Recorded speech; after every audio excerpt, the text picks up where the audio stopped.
প্রতিদিনের বই মেলা।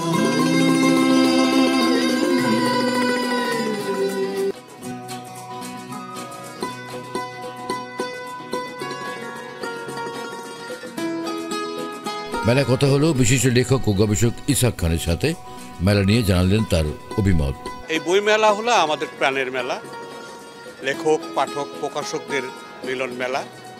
এটা আমার প্রাণের টানে। এই বই মেলায় আমরা আসি, পাঠক বই কেনে। আমরা যারা লেখালেখির সঙ্গে যুক্ত, আমাদের সাথে পাঠকের এবং প্রকাশকদের একটা যোগসূত্র তৈরি হয়, হৃদয়ের বন্ধন তৈরি হয়। এই ভালো লাগার থেকে এই বইমেলা পৃথিবীর একমাত্র বইমেলা, বাংলা একাডেমির 21-এর বইমেলা, যে বইমেলাটা এক মাস চলে। এটার সাথে আমাদের বাঙালির আবেগ জড়িত, কারণ ভাষা আন্দোলন হয়েছিল, আমাদের ছেলেরা জীবন দেয় ভাষার জন্য। সেই থেকে আমাদের এই 21-এর মেলাটা শুরু।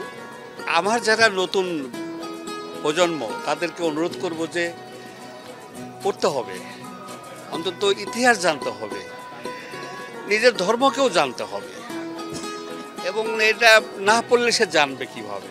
আমি অনুরোধ করব যে অনলাইনের এক জীবন আর বই পড়ার আনন্দ আলাদা আর কি।